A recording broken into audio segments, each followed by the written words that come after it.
Salam guys, video kali ini berkenaan cara mudah penjagaan wiper kenderaan supaya keselamatan terjamin semasa hujan. Pernah tak masa hujan lebat tiba-tiba wiper kereta buat bunyi cekik bila tengok cermin pula bukan makin jelas tapi makin kabut.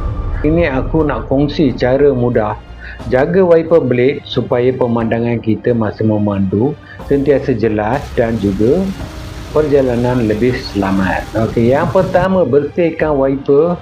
Bilah wiper sekurang-kurangnya seminggu sekali. Gunakan kain yang lembap ataupun tisu basah. Lap dulu bahagian getah perlahan-lahan. Kadang abuk minyak ataupun sisa sabun kereta tersangkut. Tu yang buatkan wiper skip masa dia menyapu air. Yang keduanya, jangan guna wiper bila cermin kering. Jadi bila cermin kering, getah boleh haus cepat sebabkan geseran. Kalau nampak debu atau pasir, sembur air dulu dengan washer, baru kita gunakan wiper ataupun bersihkan wiper. Yang ketiganya, elak parking bawah panas matahari terlalu lama. Sinar UV boleh buat getah ni cepat keras dan juga retak. Kalau boleh, tegakkan bilah wiper masa parking, especially waktu panas terik.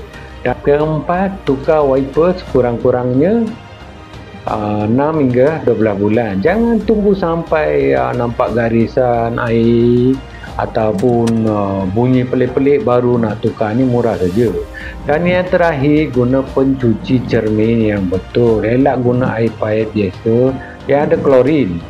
Sebab ia boleh tinggalkan kesan putih dan juga rosakkan getah wiper ni.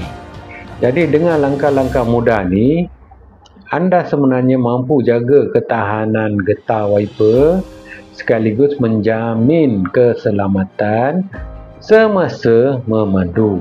Kalau wiper anda tidak berfungsi dengan betul, boleh dapatkan wiper silikon macam ni yang berkualiti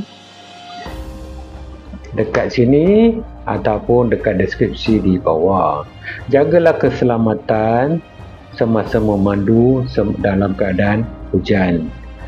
Jadi sebab hanya beberapa ringgit ni nak jimat, jangan pula nanti tersangkut dalam kemalangan semasa hujan. Okey, sekian, terima kasih dan jumpa lagi di video akan datang.